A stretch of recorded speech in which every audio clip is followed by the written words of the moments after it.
ni ngombwa y'intwaro ko tuyitwara ukuri, ubunyangamugayo mu byo tuvuga, mu byo dukora, uko dufata ibyemezo mu buzima bwacu, uko twaba turi kose. Imana irashaka ko dukenyera ukuri.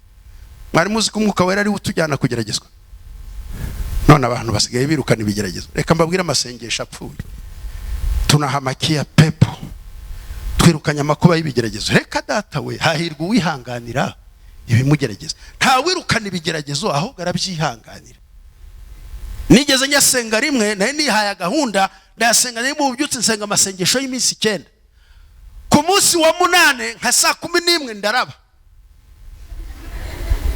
Nari kumwe n'umuhungu aba mu Buholandi, arahari rwose. Ejo bundi nasenze kuri Zoom turabona. Ndaraba, babona umwuka ushizemo, barampeka. Kandi twari twasengeye mu butayu kwa Sebarima, baratumanukana barampeka, banjyana ahantu biti Kagundu mu Burera, bashigisha gakoma, barampembura bakajya bampa kukiyika, amenyo yarafatanye, akanwa karagaze. Wijuru gusa nari narangiye. Nambutse umupaka wa Kongo pieni, hagira na rugabiri. Pieni n'ibirenge ibi. Shinyitse amenyo mfite ibiro 43. Mpunga niruka ntazi niyonjya. Mu minsi mike mbaye umushumba, itorero ringurira imodoka, buraca mu gitondo jya mu nzu y'amashanyarazi. Reka dushima Imana nkuko umushumba abivuze. Kandi nubwo atadusengeye, mwiriwe mudusengera, mwiriwe musengera amateraniro, mwadusengeye. Ariko reka nanjye nshima Imana impaye kugera kuri uyu musozi, muri inzu yitirirwa izina ryayo. Mana turagushimiye kandi turakubashye. Ijuru ni intebe yawe, isi ni intebe y'ibirenge byawe. Aha turi ni ku birenge byawe, duciye bugufi kandi tuzamuye icyubahiro cyawe cyose ngo gihabwe. Urakihariye, nta n'uwo muzagisangira. Ducishijwe bugufi nuko duhaye umugoroba mwiza w'umugisha uyu munsi wa 4 kuri tariki 30 z'uku kwezi. Turagushimiye kuko waruzi neza ko tuzabana n'ababera bangana batya, biriwe imbere yawe kandi bakomeje kuba imbere yawe. Turagusabye kugira ngo unyeze, unkureho urubanza rw'ikibi n'igisa nacyo, icy'umurezi umwanzi wacu yandega. Amaraso y'umwami ambareho gukiranuka, kandi Umwuka wawe Wera anyeze ibyo tugiye kuvuga bibi byawe, kandi ubiherekeresha ubuntu bwawe, kugira ngo icyubahiro cyose kibe cyawe ku bwa Kristo Yesu umwami wacu. Amen. Muraho, muraho, muraho. Ndanezerewe kandi nshimiye Imana cyane. Nibwo bwa mbere ngeze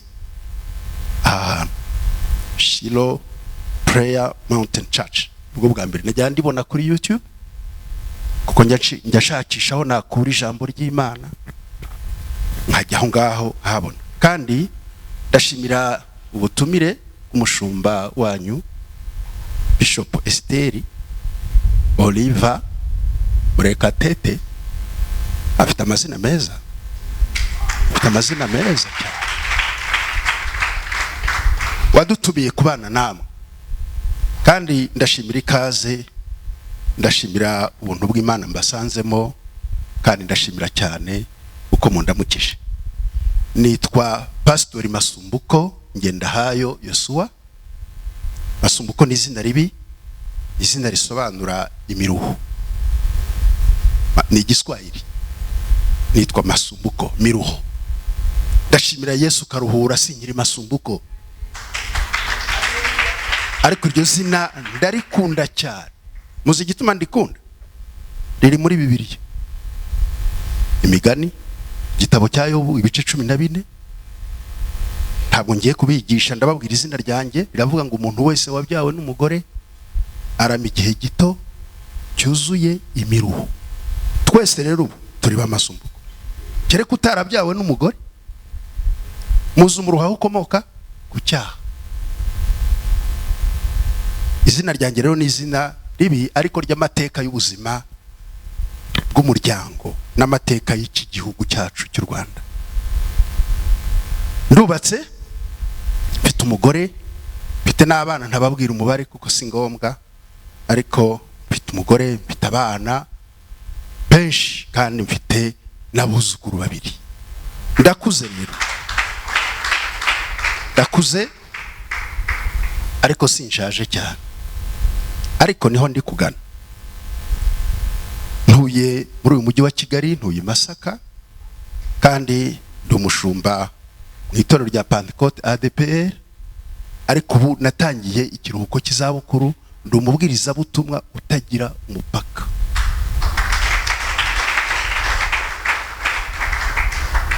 Ndashimira rero Yesu wampamagaye, kandi ndamushimira ko kuva mpamagara ntiyigeze ampemukira.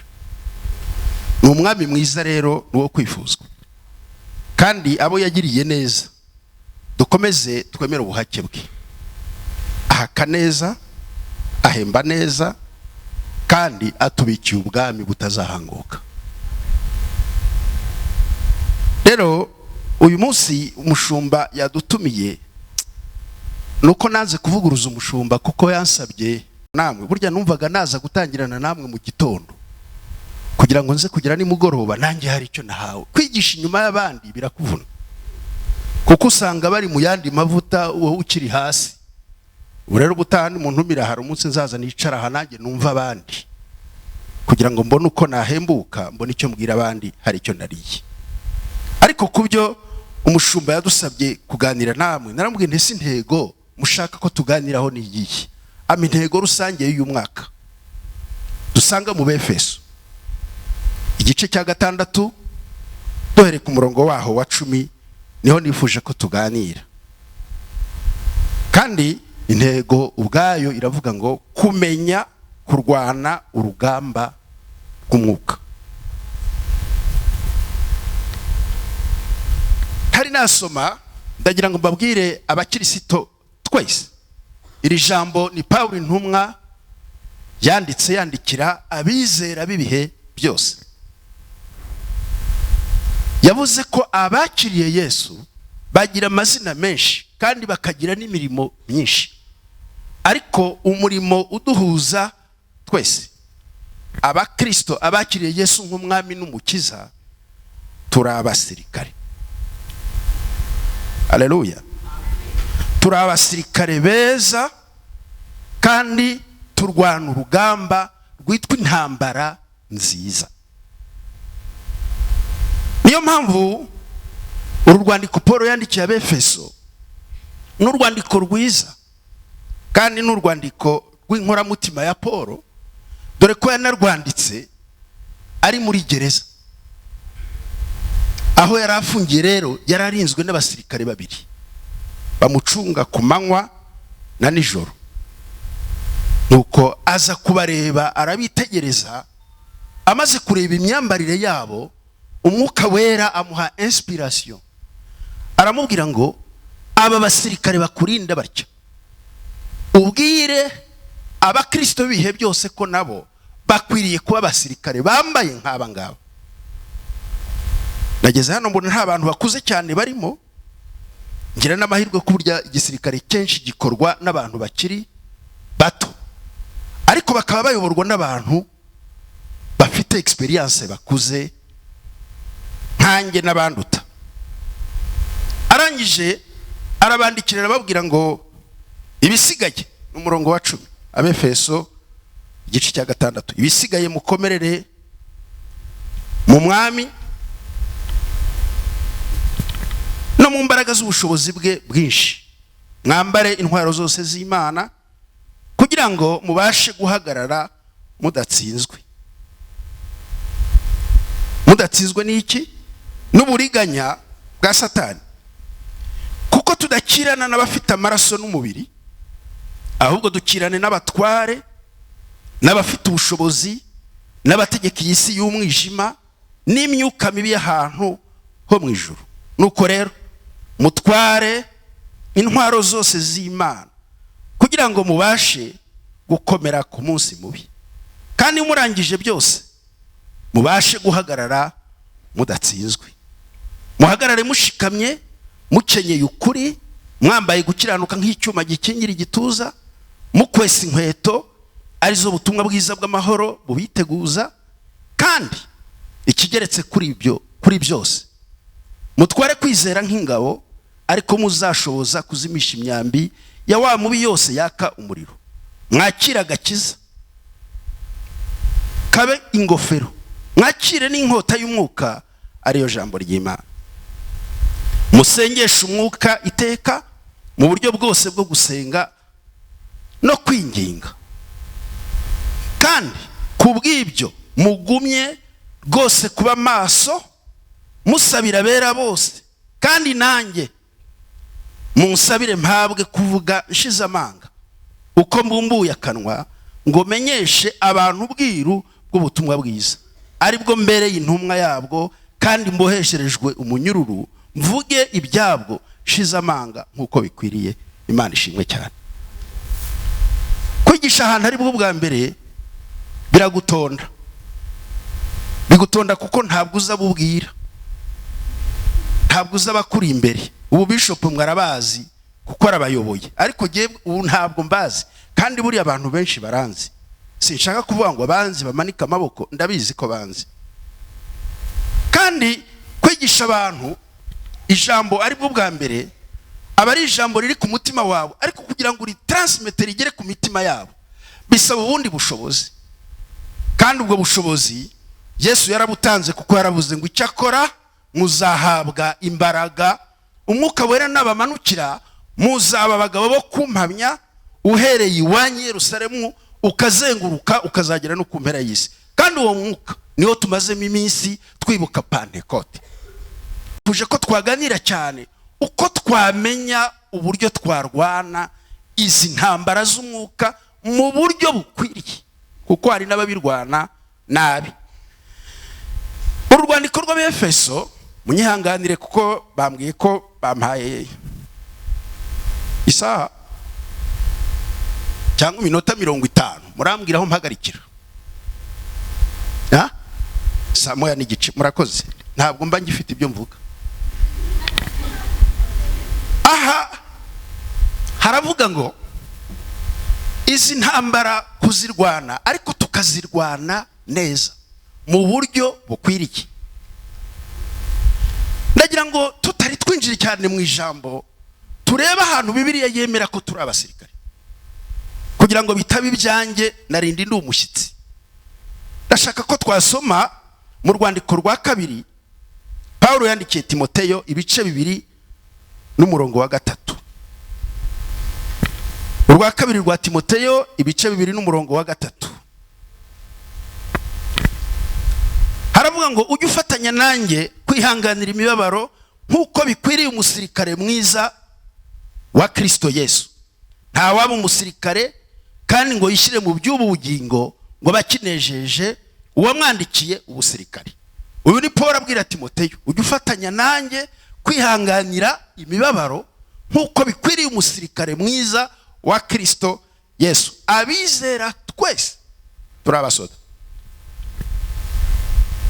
Kandi muri uko kuba abasirikare ba Kristo Yesu hari ikintu dusabwa. Hari ikintu dusabwa. Dukwiriye kumenya ko umusirikare wa Kristo Yesu akwiriye kwihanganira imibabaro yose ahiva ikagera. Umusirikare ntarwana kuzuba gusa, arwana no mu mvura. Umusirikare hari uburenganzira yibuza kandi yarafite kugira ngo yuzuze inshingano. Paulo abwira Timoteyo ngo mwana wanjye nabyaje ubutumwa, uzabugize neza ni wihanganira imibabaro nk'umusirikare mwiza wa Kristo Yesu. Uyu musirikare rero mwiza wa Kristo Yesu, nkuko abasirikare bo mu isi bafite ibibaranga, imyambaro n'intwaro, ndagira ngo tuzirebe mu byanditswe byera kugira ngo tuze kwinjira muri uyu murongo tureba neza imyambaro ya gisirikare Yesu yatwambitse, ariko tureba n'intwaro yaduhaye ngo turwane. Dusome mu rwa kabiri rwa Bakorinto ibice 10. Ubwo ndumushyitse munyihanganire, ndasoma imirongo myinshi kuko sindi bubwiriza uyu munsi, ndasa naho ntangira introduction yo kwerekana urugamba, uburyo abantu barwana urugamba rwiza rwa gikristo. Abakorinto urwa kabiri rw'Abakorinto ibice 10 n'umurongo waho wa 4. Urwa kabiri rw'Abakorinto ibice 10 n'umurongo waho wa 3 turagera ku murongo wo hepfo wa gatandatu, nubwo tugenda dufite umubiri w'abantu ntiturwana mu buryo bw'abantu, kuko intwaro z'intambara yacu atari iz'abantu, ahubwo imbere y'Imana zigira imbaraga zo gusenya ibihome no gukubita hasi. Dukubita hasi impaka n'ikintu cyose cyishyiriye hejuru kurwanya kumenya Imana. Dufata mpiri ibitekerezwa mu mitima byose ngo tubigomorere Kristo, kandi twiteguye guhora kutumvira kose ubwo kumvira kwanyu kuzasohora. Amagambo dusomye aratwinjiza muri cya gice cy'Abefeso. Icya mbere, turi abasirikare ba Kristo Yesu, nkuko Paul abibwira Timoteyo. Ariko kandi turi abantu, kandi tugenda nk'abandi, dusa n'abandi. Ariko intwaro turwanisha ngo ntabwo ari intwaro z'abantu, nta nubwo turwana nk'abantu bandi, ngo ahubwo intwaro zacu zigira imbaraga iyo ziri imbere y'Imana. Ngo dukubita hasi ibintu, dukubita hasi muratangara, murasanga ari ibintu mutabasha kubona kuko ni urugamba rw'umwuka. Ngo dukubita hasi ibihome, ngo tugakubita hasi ikintu cyose cyishyiriye hejuru kurwanya kumenya Imana. Ngo kandi dufata mpiri ibitekerezwa mu mitima y'abantu. Nimurebe ukuntu iyi ntambara yacu ari y'umwuka, atari intambara ushobora kwibwira ko wakoresha imbaraga zawe, ubwenge bwawe, ubushobozi bwawe. Oya, ni intambara y'umwuka, ni urugamba rw'umwuka, tururwana mu buryo bw'umwuka. Kandi ibyo byose turwana nabyo ndashaka kuza kubibereka birahari, kugira ngo umuntu wese yitegure kurwana azi ko urwo rugamba rurahari, ariko nawe agomba kuba part y'urwo rugamba akarurwana. Ndagira ngo mbere yo kuvuga izi ntwaro z'intambara, ndashaka kubabwira ko ubuzima bwa gikristo bwose Yesu umwami wacu twizeye werekanye urukundo rwe ku musaraba, akababazwa, agapfa, akazuka, akajya mu ijuru, akohereza umwuka wera, kandi akabazagaruka gucyura itorero. Yerekanye ko ubuzima bwose bwa gikristo ni ubuzima twahamagariwe kurwana intambara y'umwuka. Ese intambara iri hagati yande nande? Mushumba, iyi ntambara iri hagati y'umwijima n'umucyo, iri hagati y'ikibi n'ikiza, iri hagati y'ijuru na gihonomo, iri hagati ya Kristo n'umwanzi mukuru Satani. Mwabyumvise? Ni bine: umwijima n'umucyo. Dore ubu ngubu burije, iteka ryose haboneka umucyo, ariko ntihabura n'umwijima, kandi byose bihora bigenda birwana, kandi kimwe iyo kije ikindi kirahunga. Ni intambara rero hagati y'umucyo n'umwijima, ni intambara iri hagati y'ikibi n'ikiza. Murarebera izina ryanjye ribi rya Masumbuko, ni izina rikomoka ku bibi. Mumbabarire niba hano muri abanyarwanda cyangwa hari n'abanyamahanga, muzi amazina y'abanyarwanda yariyo. Ni amazina asobanura ubuzima. Nge nitwa Miruho, hari abitwa Banyangira ubusa, hari abitwa Banzakagendana, hari abitwa Ndabazi mbarusha Imana. Ayo ni amazina y'intambara. Iyo ashatse kuvuga ngo Ndabazi mbarusha Imana, aba bavuga ariko abahishe, kuko mu muco w'iwacu w'ikinyarwanda turaziga. Hariho n'uwitwa Vuga Uziga. Nigishije umwana w'umukobwa witwaga Vuga Uziga. Bivuze iki? Mbarimo mbazi, nzabagerageza. Kamenyero, Mateso, Tabo, ngaya mazina menshi.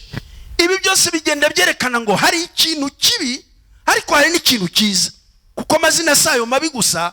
Hari na Sifa, Nzahimbaza, hari na Sheja, hari na Ngomitsinzi, hari na Ngomituje, hari na Mahoro, hari na Byishimo,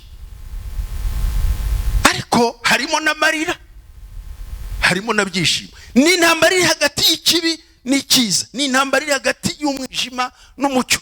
Mu buzima bwa gikristo ni intambara. Hano hari ijuru, ariko hano hari gihonomo, kandi abajya mu ijuru bararwana cya cyane kugira ngo barebe ko batsinde batajya Gihonoma, ariko n'abajya Gihonoma bararwana babuza abangaba ngo batazajya mu ijuru. Ni intambara rero. Ari nayo mpamvu Paul yavuze ngo ibisigaye mukomerere. Ndagira ngo aya magambo nyavuge nitonze, nishaka ntange introduction, nishyire mu mwenda ko nzagaruka, kuko sindi butaragurike, ahubwo ndagenda systematiquement kugira ngo hari Imana nimfasha ndebe ko hari na kamwe nasiga hangaha. Nubwo kaba kangana ubusa, ariko kaba ari ijambo ry'Imana. Paul aravuga ngo ibisigaye mukomerere mu mwami no mu mbaraga z'ubushobozi bwe bwinshi. Mukomerere. Musubize, ndasa n'ubigisha ngo mukomerere. Ntabwo ari ugukomerera mu idini, ntabwo ari ugukomerera muri Shiro, ni ugukomerera mu mwami watumye Shiro ibaho. Mukomerere mu mwami, mukomerere kandi hehe? No mu mbaraga z'ubushobozi bwe bwinshi. Umwami wacu Yesu ni umwami mwiza ukomeye, ariko ufite n'imbaraga n'ubushobozi bwinshi. Kugira ngo tubashe kurwana dukwiriye gukomerera muri we, kandi tugakomerera no muri izo mbaraga. Reka mbazitore, izo mbaraga n'ubushobozi bwinshi bikomoka hehe? Bikomoka mu Bumana, muri Data wa twese, mu Mwana we Yesu no mu Mwuka wera. Niho dukomereye rero muri Kristo. Ndagira ngo mbakumbuze mujye mwisomera ijambo ry'Imana, hatazagira uzajya baha akarongo kamwe kakabayobya. Umuntu warutse kwigisha kuri YouTube, ndavuga nti iyo mubona ngo muhugure, ashuka abantu, anaririmba n'indirimbo rwose arabashuka, arababwira ngo kwa Yesu ni tambarari, kwa Yesu ni tambarari, ngo kwa Yesu ni tambarari, ngo harashashe bisho, ngo iyo wabonye Yesu ni salama kabisa, kwa Yesu ni tambarari, ngo nukurwanira hashashe ni igitambike. Reka data we, soma ibyanditswe byera. Yaravuze ngo kandi yaravuze ngo nuko nigerembo, ariko ndi irembo rifunganye, kandi ndi inzira, ariko ni inzira nto, kandi iyo nzira ntoya inyurwa n'abake, kandi n'iryo rembo ngo hari n'irindi rembo rigari rinyurwa na benshi, ariko ngo umuntu nashaka kwinjira akwiriye kwemera kwinjira muri rya rembo rifunganye. Aya magambo Yesu aravuga ngo nuko mukomerere mu mwami no mu mbaraga z'ubushobozi bwe bwinshi. Arangira avuga ngo kandi mumaze gukomerera muri, mwambare intwaro zose z'Imana. Ndagira ngo mumfashe ka kantu gato ndi bubasigire, ngo mwambare intwaro zingahe? Ndagira ngo abantu mujye musubiza, ntabwo ari ebyiri. Mwambare intwaro zose z'Imana zose. Umusirikare w'Umuroma ariwe ngira ngo ninjire muri izi nyigisho, yabaga yambaye ibintu yikwije. Icyambere, yabaga yambaye inkweto, munsi yazo harimo utuntu dusa n'imisumari nka boot z'aba bandi bakina umupira hano. Yabaga yambaye godio, ariko munsi harimo utuntu dusa n'imisumari, ku buryo yakandagiraga ahagaze ntabwo zanyereraga, zabaga zifashe hasi. Ariko imyambaro yambaye akayikenyeza umukandara w'uruhu munini, wabaga ari umukandara ufashe izi organe, ukaza ugafata umukandara akawushisha kugira ngo imyambaro ye itaza kumucika ikagwa. Kandi akaba yambaye icyuma bita kirasi, icyuma gikingira igituza kinini gikozwe muri cuivre, gikingiye izo organe z'umutima, kugira ngo niba murasa, kuko icyo gihe urugamba rwabaga rw'imyambi n'amacumu n'inkota, nta mbunda yabagaho mu Baroma. Noneho bamurasa, umwambi ukaza ugakubita kuri cya cyuma ugataruka ntumumena umutima. Kandi uyu muntu yabaga yambaye n'ingofero, ingofero nini, casque.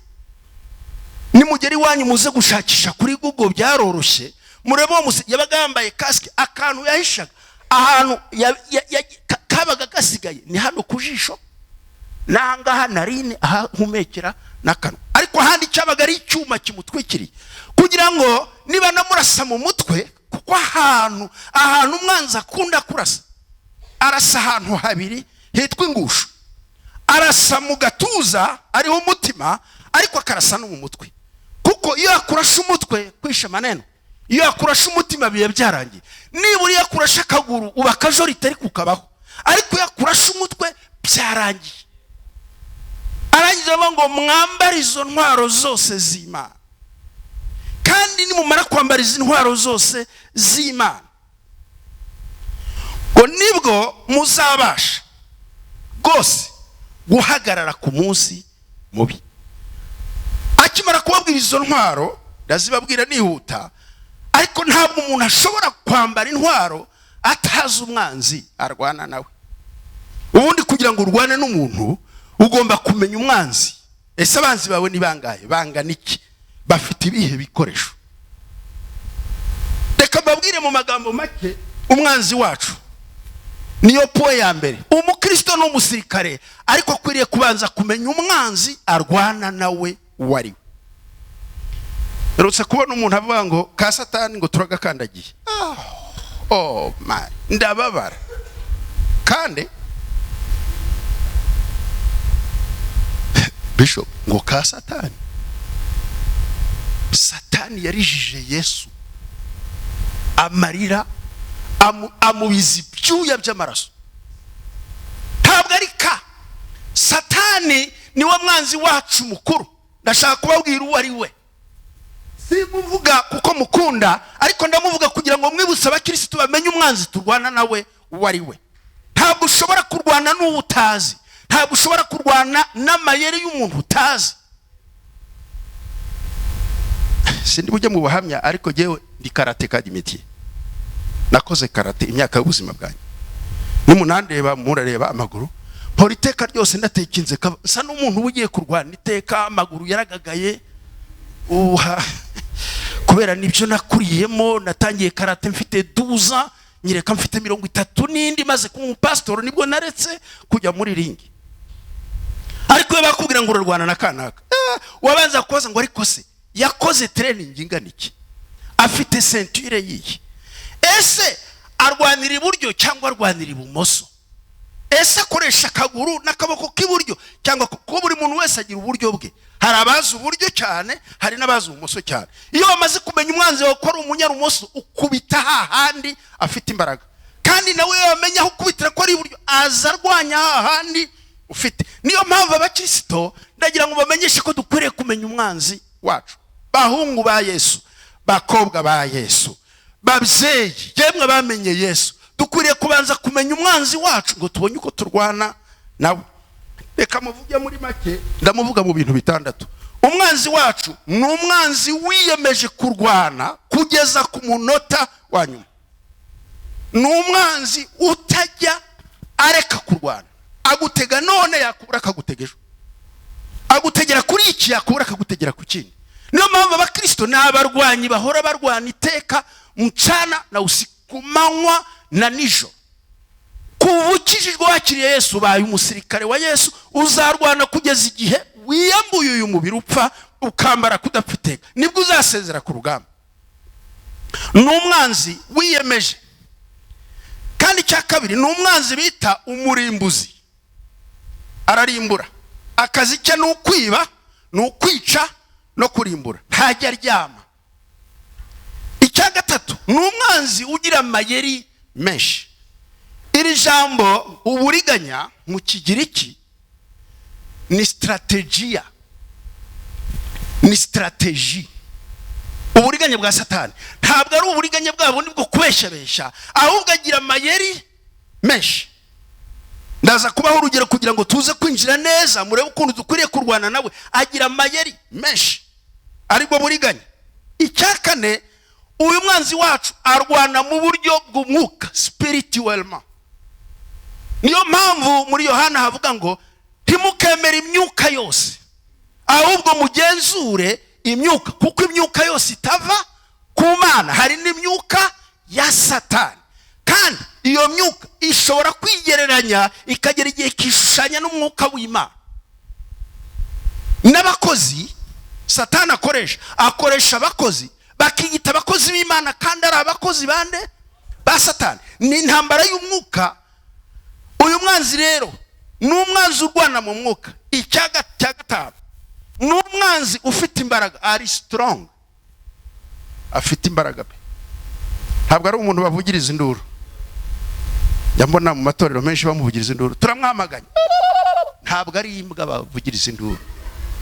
Satani hakimbiyake ntabwo atinya karuru kawe, ntatinya kwigaragura hano ngo ndabwira, ntatinya bishop, ntatinya revera, ntatinya umuhanuzi, uwo ari we wese yiyemeje kurwana nawe anti. Ariko icyo nshimira ndibusorezeho, ndagira mbabwire ko n'umwanzi ufite imbaraga nyinshi. Icyanyuma n'umwanzi ukabije, mu gifaransa ni sinistre, n'umwanzi ukabije kandi yakugezeho nta mpuhwe akugirira. N'umwanzi ukabije, niyo mpamvu Bibiliya yavuze ngo nuko muhagarare mukomerere mu mwami no mu mbaraga z'ubushobozi bwe bwinshi. Kuki uyu mwanzi muvuzeho cyane? Hano mu Befeso haravuga ngo kuko tudakirana. Munsubize, ntidukirana n'abafite umubiri n'amaraso. Ntabwo turwana n'abantu, ahubwo turwana n'abafite ubushobozi. Turwana n'abatware, les autorités. Nivuga abatware muze kumva abo batware bari ngo n'abatware bategeka iyi si y'umwijima, le monde spirituel. Hano hari isi y'umwijima, ubu hari abarozi b'amoko menshi. Ashobora kurara hano mu gitondo akabageze Nairobi pe, akaza akicara ahantu umubone, niba udafite umwuka wera akicara hano mu rusengero. Niyo mpamvu dukwiriye kugira umwuka wera ngo tugire amaso areba, turebe kure. Bya bindi bishop yababwira ngo ntabwo turi kureba aha gusa, ahubwo turareba kure cyane. Uwo mwanzi ngo n'abatware n'abafite ubushobozi n'abategeka isi y'umwijima, ngo kandi abo bantu turwana nabo ngo ni imyuka mibi y'ahantu ho mu kirere. Ndabona batuje cyane, nuko basanzwe cyangwa ndi kubabwira ibyo badashaka. Imana ibaho umugisha. Njya nkunda abantu batuje, si nkunda bansakuriza banasakuriza Imana. Dore ko hari naho ugera bakabuza amashyi bakakubuza kuvuga. Muragatuza murakabyara. Iyo umuntu atuje nibwo yumva, ni nabwo yakira. Ngo ni imyuka mibi y'ahantu ho mu ijuru ho mu kirere.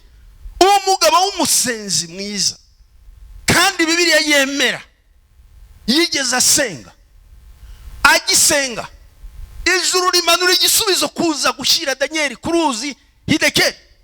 Ngo ageze hariya mu kirere ahurira n'abadayimoni, ahurira n'imyuka mibi, ngo ahurira n'umutware utegeka ikirere cy'abaperesi. Ngo afata igisubizo aramujisha, ajisha marayika Gaburiyeli amumarana 20 jours. Usoma mu gitabo cya Daniel ibice 9 ngo yamaze iminsi 21 igisubizo cyaraje, ngo ariko ahura n'abo bagabo baragiherana.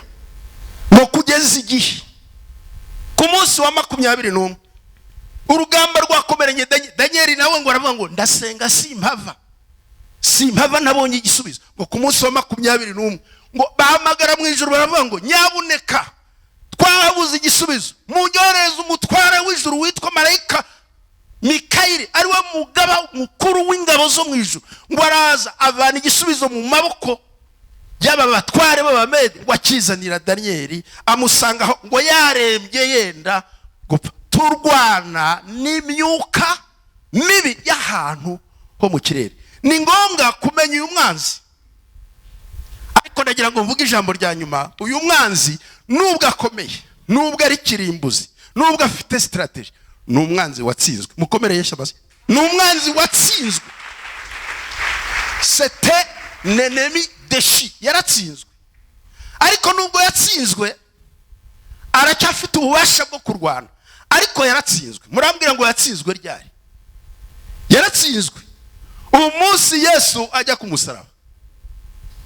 Uwo munsi Yesu ajya ku musaraba ngo yarivuze aravuga ngo aramurangije. Nafashijwe mbonye abaririmbyi bari kuvuga ngo aramufata ngo amugira atera, aramwereza amukoma hirya amukoma hino ngo amumena impanga. Uwo munsi Yesu ajya ku musaraba, Satani ngo yaravuze ati ndamubashije, ndamurangije. Ngo ariko Yesu we niho we yaramurangije. Yari yibwiye ko amurangije, naho Yesu aramurangije. Gupfa kwa Yesu niko gupfa kwa Satani. Ngo ku munsi wa gatatu le troisième jour ngo Yesu ava mu gituro, kandi ava mu gituro yaramusanze hasi aho yarari. Njya nkunda ya magambo iteka ryose yaba abakristo bizeraga ibi ngibi, ntabwo wajya ubona agacurama ngo uvuze induru. Ubu hari abantu badasinzira n'ukuri, yakumva igihunyira kivuze ati banani uwa banani maliza banani peleka kabisa. Abantu bafite ubwoba, batinya inyoni, batinya imbeba, batinya inzoka, batinya n'inyenzi zigenda hasi, buri kantu kose barikanga. Iyi ni mapepo, aba ni abadayimoni. Muhumure, Yesu yaranesheje. Kandi iyo nsinzi ya Yesu arangiza Satani, ni insinzi ya Yesu, ariko ni insinzi yanjye, ni insinzi yawe. Ubu twebwe nubwo turwana, ariko turwana tunesha, ntabwo turwana tuneshwa, kuko twakurikiye yaranesheje. Insinzi yarayiduha, niyo mpamvu turi abasirikare barwana ariko banesha.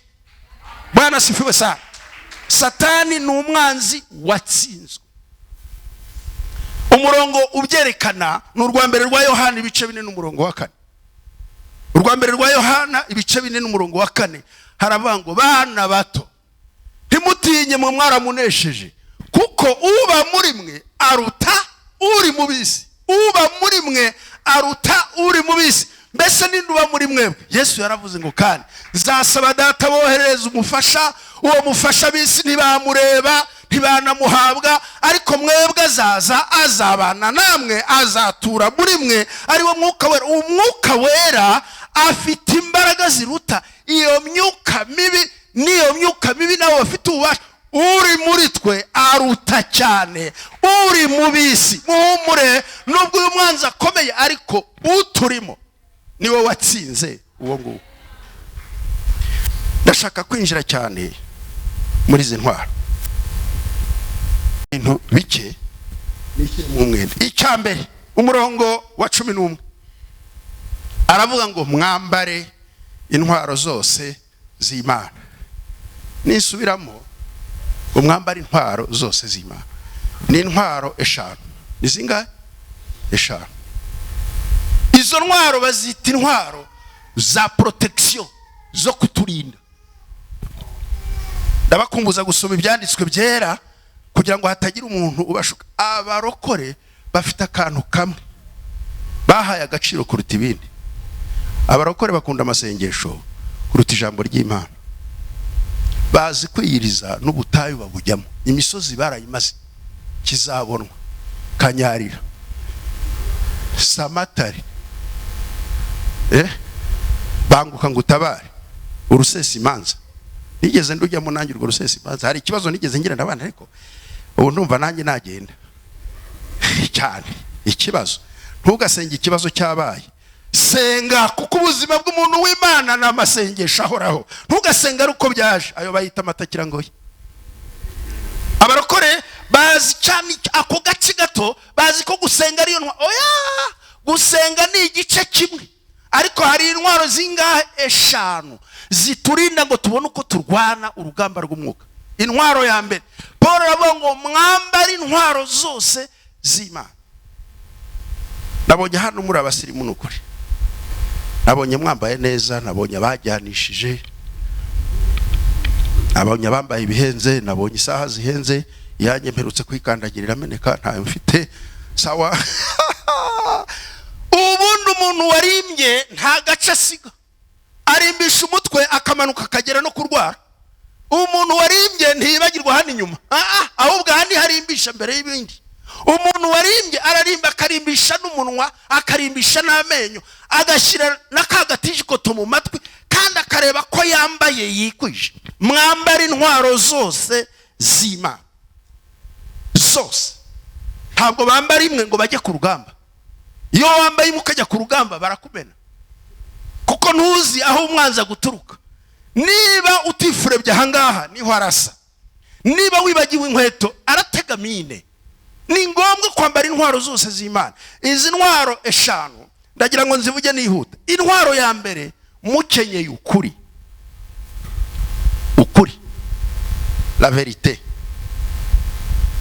Ukuri ni iki?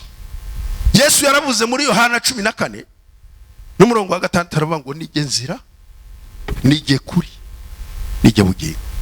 Ariko iyi ntwaro ntabwo yavugaga Yesu, ahubwo yavugaga ngo mubeho mu buzima bw'iby'ukuri byose. Mu byo muvuga mukoresha ukuri, mu byemezo mufata mukoresha ukuri, muri reaction uhuye n'akaga ukoresha ukuri. Iby'ukuri byose ni intwaro nziza. Kuki Yesu yavuze ngo mukenyere ukuri? Yaravuze ngo kandi muzamenya ukuri, ngo ariko nimumara no kumenya ukuri, ukuri kuzababatura. Ukuri ni ubuzima bw'ukuri, ni ubuzima bavuga ngo ni ubuzima bw'ubunyangamugayo, ni ubuzima bwa integrite, ni ubuzima bwo kuvuga ukuri aho uri hose, mu byemezo byawe, mu bana bawe, ku isoko, mwito no muri iri jambo ry'Imana ukarivuga utarigoreka, kuko hari abarigoreka ngo bibonere indamu akababesha pe. Kabubura ngo nukora ibi nibi Imana izakuvunjira. Oya, Imana irindi kubunjira bakubwiye ko Imana ari umuvunjayi. Imigisha yose irayifite.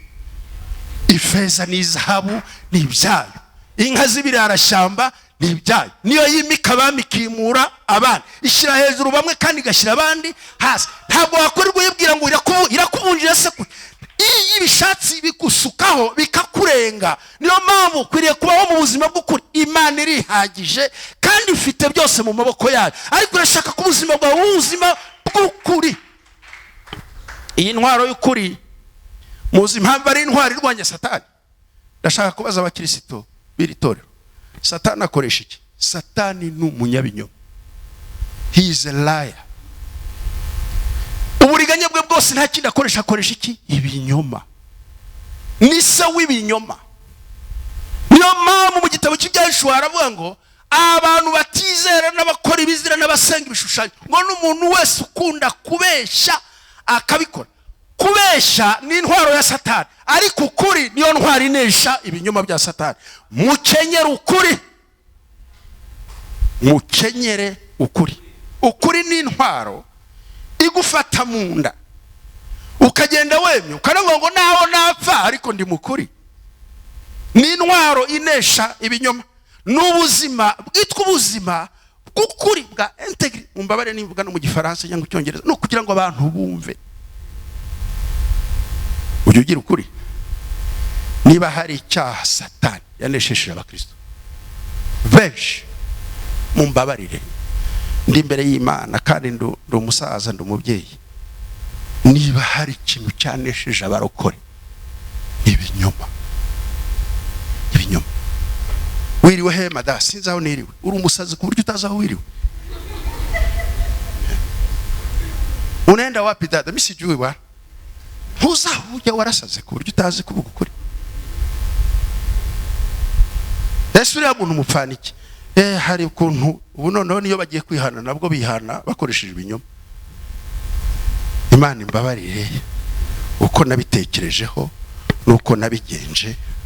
Hari ukuntu mutekereza, Imana imbabarire uko mutekereza. Umutekereza wiki wavuze uti ndamwanga, uturuvuze ngo Imana imbabarire uko hari ibintu nibwiye n'ibyo natekereje muri ubu buryo. Kwihana si ubuhanga, nta nubwo ari uguca mu bwenge, ni ukwanamiza ko wakoze ikibi. That is it. Niko kuri.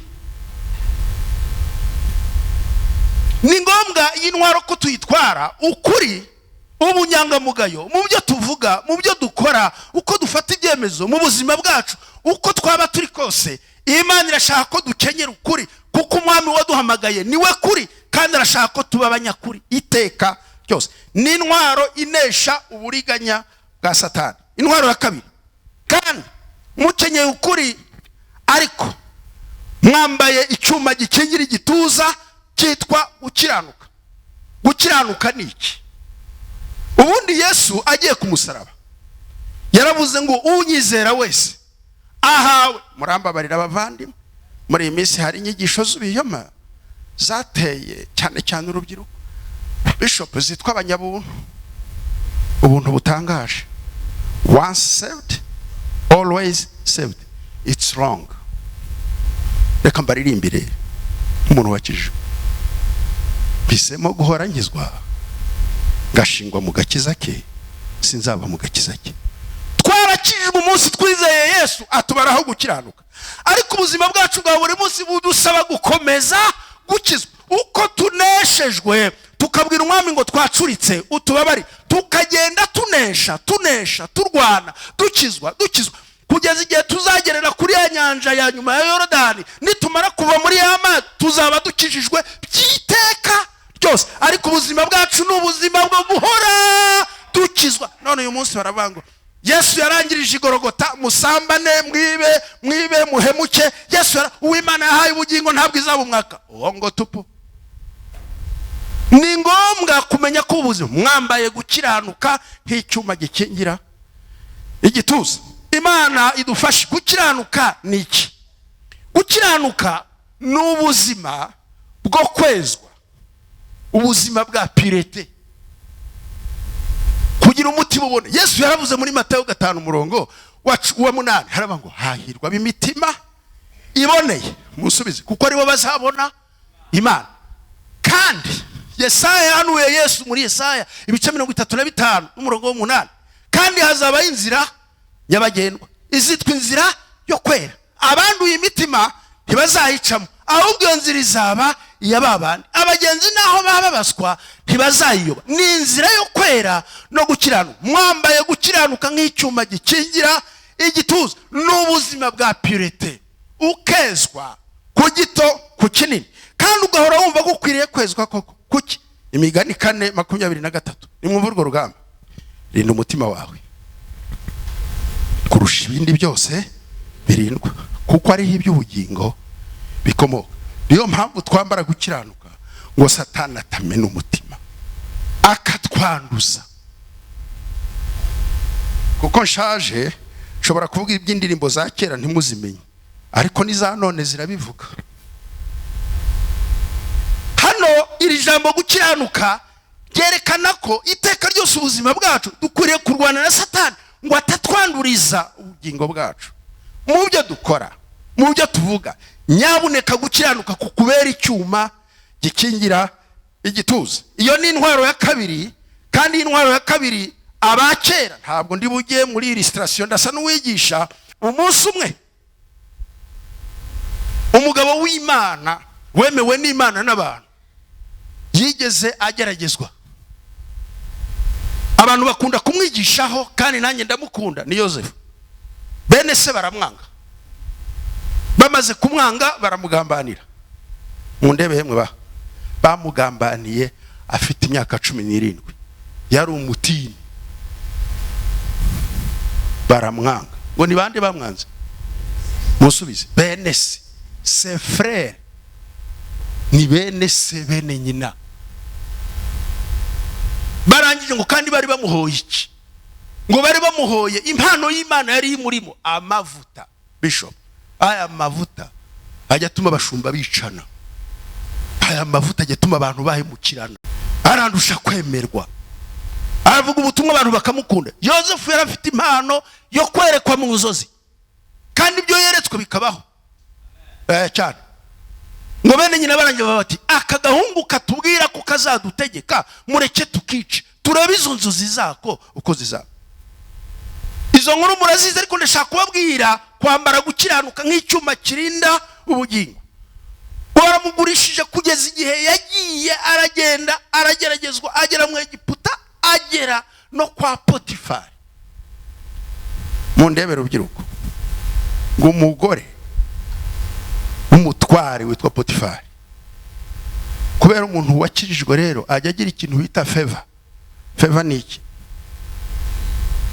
Igikundiro. Ngo ari mu mwuka w'Imana, ngo umugore aramukunda.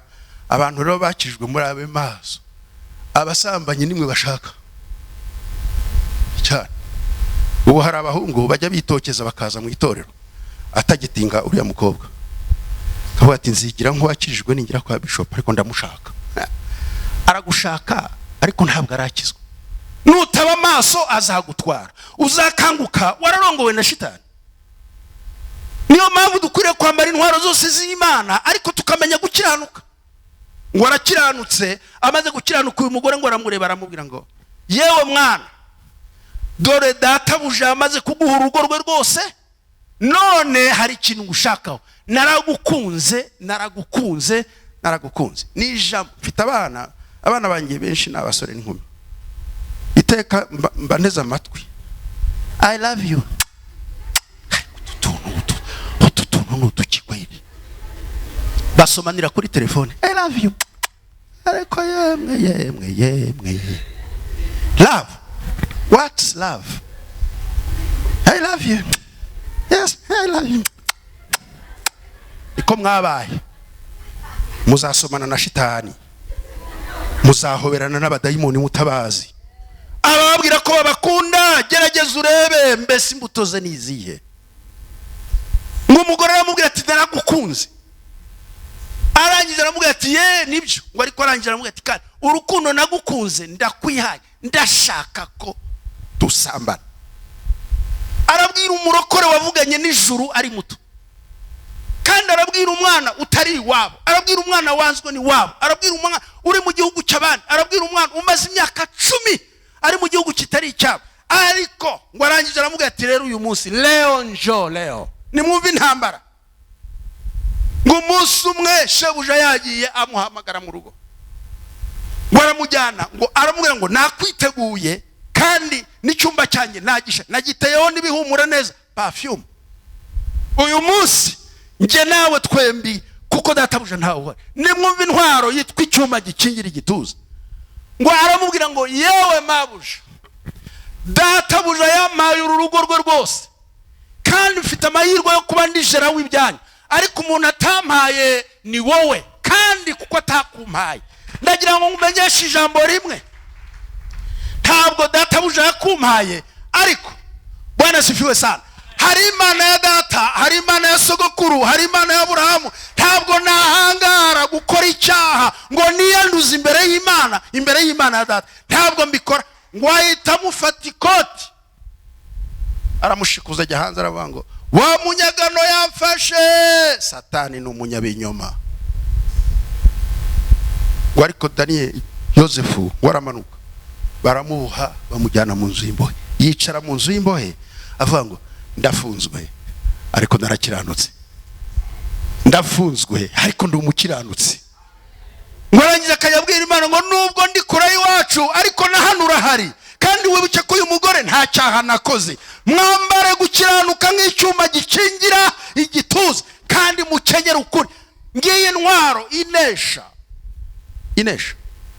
Icyanyuma intwaro ya gatatu, kandi mwambare inkweto arizo butumwa bwiza, kugira ngo mubashe guhagarara mudatsinzwe.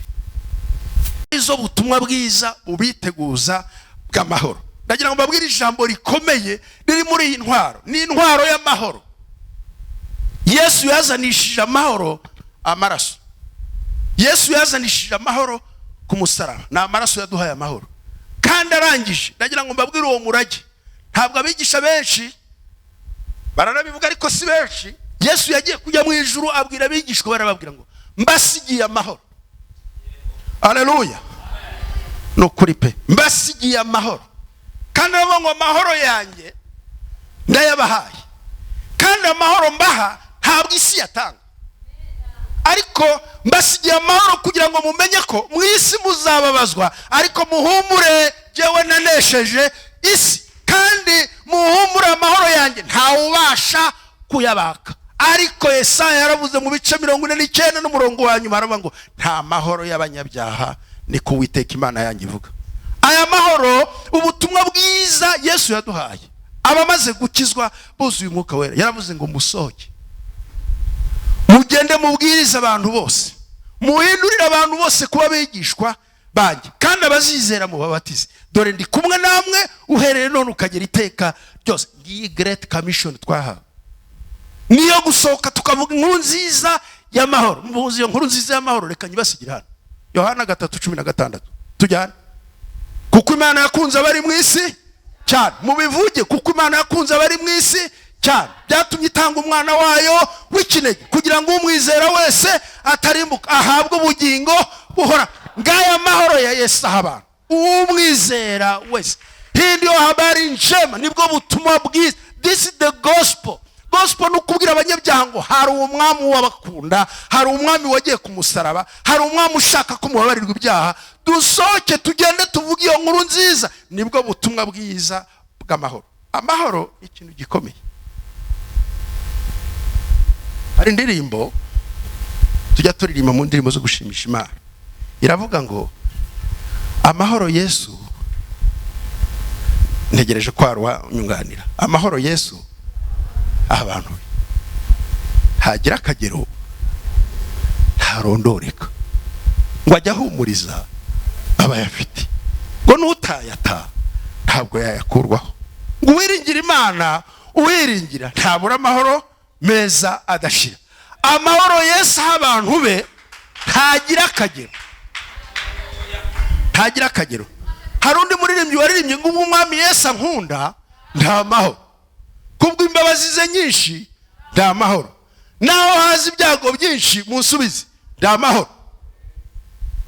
Yesu azi ibyo nkeneye byose nta mahoro. Arangije aravuga ngo kandi niragije Imana Data, nguma muri Yesu Kristo, neshejwe n'umwuka wera nta mahoro. Aya mahoro umusirikare mwiza wa Yesu Kristo agira amahoro no hagati y'amakuba. Ibi nitubivuga baragira ngo turakabye, ntabwo dukabye. Hari umuririmbyi waririmbye ngo, nangiye kuririmba mu Giswahili kandi wenda ntabwo mukizi, ariko haravuga, hari akaririmbo twaririmbaga kera tukibaza Kinshasa, akanyiririmba mu Kinyarwanda ndayibutse. Birashoboka ko twanezerwa mu bihe byose no mu makuba, niko umukristo ukuramera ahora anezerewe iteka ryose. Reka mbabwire aya mahoro yigeze asanga Paulo, amusanga ari kumwe na mugenzi we witwa Sila, bafunze bazize ubutumwa bwiza bw'amahoro, bababohesha iminyururu ku maboko no ku maguru, mu byakozwe n'intumwa. Ngo aho bari mu gicuku, mu mbabarire ba Kristo, mwumva urwo rugamba, barazira ubutumwa bwiza bwa Yesu, none bababohesheje iminyururu amaboko n'amaguru. Ngo ariko mu gicuku, ni mwumva intwaro yacu, ngo barasenga kandi ngo bararirimba. Mumbwire umuntu aririmba ate muri gereza kweli? Ngo barasenga bararirimba, kandi aho basenze ngo uko basenga uko baririmba, ngo izindi mbohe zirabumva, zumva abantu babiri bari kuririmba, ngo zirabegera zisanga bari kuririmba. Ntabwo tuzi indirimbo baririmbaga, ariko ngo barasengaga bakaririmba, bagasenga bakaririmba, ngo ijuru rirabyumva. Bwana sifiwe sana. Nimwumva amahoro Yesu abantu be ntahatagusanga, ntahataguhera amahoro. No mu rugo rubi Yesu ajya atuma umuntu aririmba. Umugabo atizera wizera ukaririmba, atabishaka kandi akabyumva, hirya yaho akazakubwira ngo burya sinarinzi ukuririmbisha, yamara gukizwa akakubwira ngo ariko umbabarire burya ntabwo nari mbizi. Niyo mpamvu Bibiliya ivuga ngo mugire umwete wo kubana n'abantu bose, amahoro nuwo kwezwa, utejejwe ntabwo azabona umwami Imana. Mutware ubutumwa bwiza bw'amahoro. Ngo bararirimba amahoro, ijuru rirakinguka, iminyururu iradohoka. Imaze kudohoka ngo umusirikare wari ku muryango, wabona inzugi zatandukanye, baravuga ati yewe databuja aranyica. Abaroma bari bazi torture, iyo bagucikaga abagororwa ni wowe wabiziraga.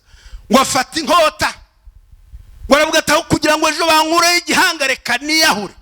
Nimwumva amahoro Yesu aha abantu be, amahoro yuzuye imbabazi, amahoro tugira kugera igihe tugirira neza abatwanga, amahoro atuma tubabarira batugiriye nabi. Ngo barangije bamubonye agiye kwitera inkota, ngo Paulo na Sila bariruka baramubwira bati oya databuja ntiwigirire nabi, twese turi hano. Ngo aturumbikira imbere yabo, arababwira ati bagabo bene data nkora iki, nifanye nini? Baramubwira ati izera umwami Yesu nawe urakizwa nabo mu nzu yawe, twebwe turahangaha. Bamubwira inkuru y'amahoro kandi yabakubise ibirenge byabuze. Mwakweta ubutumwa bwiza bw'amahoro. Amahoro ajya atsinda amakuba, amahoro ajya atuma tunezerwa, abanzi bacu bagahindukira bakibaza impamvu tunezerwa, tukabonera inzira yo kubabwiriza ubutumwa bwiza. Kandi izi nkweto ni ubutumwa bwiza bw'amahoro, ni amahoro duhabwa na Yesu adutera gutanga ubutumwa bwiza bw'amahoro aho turi hose. Ndashaka kubabwira akantu gato kambayeho mu buzima, haza gusoza ntababwiye ako Yesu yankoreye. Mvuka mu muryango w'abakobwa 9, ndi umuhungu umwe.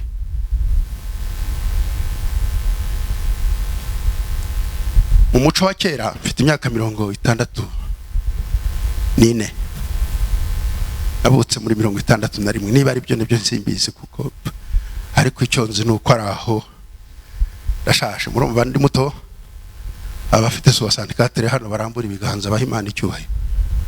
Yo ndabaruta mwese bisho. Icyo gihe rero ufite urandusha umwe, mukomere Yesu amashyi mbonye impanga yanjye. Kurama nabyo ni ingabire y'Imana, kuko nari naravutse ndi umuhungu umwe, numvaga ari je ufite privilege yo kuzabaho neza. Malheureusement umwanzi Satani, wa mwanzi ukabije, atera data kunyanga. Data yaranyanze pe, aranta antana nabashiki baje. Ibi mvuga nibyo kugufasha, kuko ndi imfura, simvuga nabi ababyeyi narabyaye, ariko nibyo kubafasha, kuko hari abantu bazi ko kwa Yesu ni tambarari. Hapana, sio tambarari, ni irembo rifunganye. Data araduta nanjye arana. Noneho ndavuga nti yanyise nabi, amenipa jina la masumbuko, sasa nanisumbua. Yanyise miruho, none aranduhije, arandushya pe.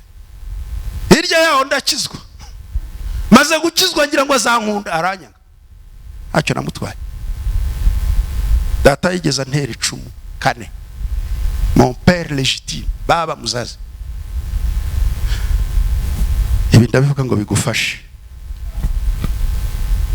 kuko ushobora kuba nawe uvuka mu muryango mubi, ntibikakubuze gukizwa.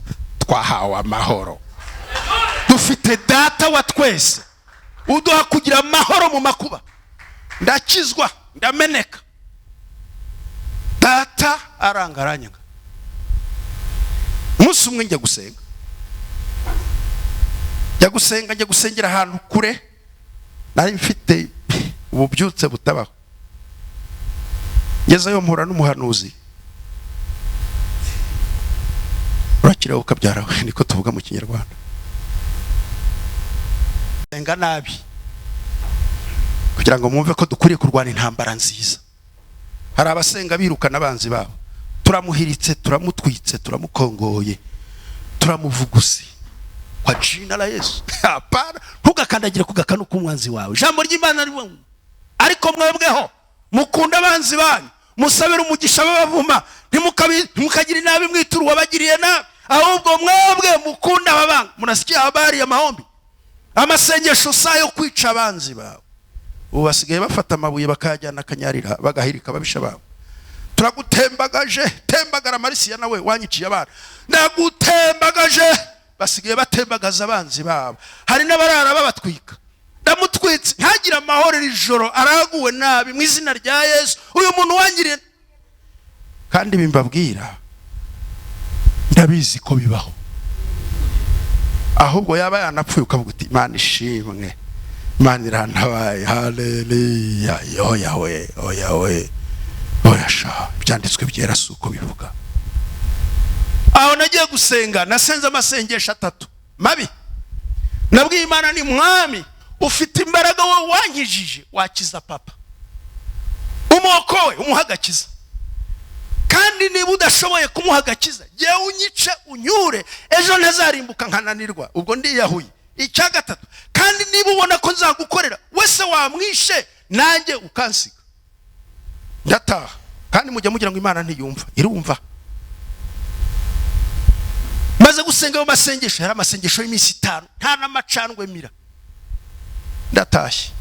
Imana intumaho umugore avuye kure, yateze indege avuye Lubumbashi, asanga Masisi wari kare mu ishyamba. Araza yoboza za kunshaka. Erega turabe igiciro cyinshi. Ubugingo bw'umuntu bwatuma Imana ivana umuntu Burayi kubwawe gusa, kugira ngo ubugingo bwawe butazarimbuka. kandi icyo gihe Imana yari yarambabaje, yarankenesheje. Nzaba ngaruka kubaho wamye, ariko nigeze nkena ntira inkweto, narakemye ntira ishati. Kandi sincèrement nge narize pe. Narangije humanité muri 80 1980 nibwo nabonye diplome yanjye ya humanité muri biochimie. Nari n'umuhanga. Njya kwiga university, njya kwiga chimie industrielle. Cyane. Ariko imaze kumpamagarira nkenesha. Muyimere icyubahirize gukenesha. Ariko izi no gukiza muyikomera amashi, irakenesha kandi igakenura. Imana yacu irakenesha igakenura, ishyira hejuru igacisha bugufi. Ni se w'imfubyi ibesha batagira shinge na rugero. Ni Imana y'abami, ni Imana y'abagaragu, ni Imana y'abarara mu bipangu, ariko ni Imana y'abarara hari hepfo Nyabugogo ku makarito, kuko arabivana kure ikabageza hera, yabanje kubacisha bugufi. Ndatashe wa mugore arambwira ati rero Imana iragusaba ikintu gikomeye kandi cyiza. Baraka zako zote, imigisha yawe yose ikingiranwa no kutababarira so. Ugomba kumubabarira kandi ukamusanga, ukamusaba imbabazi, ukanamubwira ko wamusabiye amasengesho ngo apfe. Uri umwicanyi. Ndabaganire n'ishyano. Ndagiye mugihe ngisengera guhabwa imbaraga zo kugira ngo nsange data. Bishop ndarangiriza nzagaruka. Ndagiye mfasha amasengesho, ndongeye ndasenga ngo Imana itegura umutima wanjye kubabarira. Turi ku rugamba rwo kubabarira batugiriye nabi. Kubabarira ntabwo ari ikintu simple. Ndagiye maze gusenga iminsi 5, ijwi ry'Imana riransanga. Imana yacu tuvugira avuga pe, iransanga ntabwo yakoresheje undi. Isanga aho ndi mu masengesho hamwe ngo mwana wanjye, ejo nzagutabara nkuko natabaye Dawidi ndi kumwe nawe. Njya mu ndi mishya naho sinzi imvugo y'Imana. Funguye amasengesho y'iminsi 3, ndabyuka mu gitondo shigisha agakoma. Nimvuga agakoma abasirimu barakumva se, agakoma nyine kamasaka ka rutuku, kandi ngashigishisha umutobe w'umwikamire ko nta sukari na n'imfikari. Erega shaho ni Imana y'abakene, ariko ni Imana y'abakire. Ibi ndabivugira ko bafasha. Muhumure sinkingwa rutuku. Imana yangiriye neza irakabyara, ariko narayinyoye kandi ndi umuntu wayo. Igihe maze gushigisha ka gakoma, fata agakombe ka plastiki sinzakibagirwa, hari muri 87. Sukari nyango niyo hagire ni humura amaso. Kwa kundi mu cyaro bakarabisha ku kaboko ngo ni humure. Igihe ndi gusukanya data hagarara kuri metero enye, antera icumu ryiza ry'ingobe. Yahagaze kuri 4 metre abara. Nari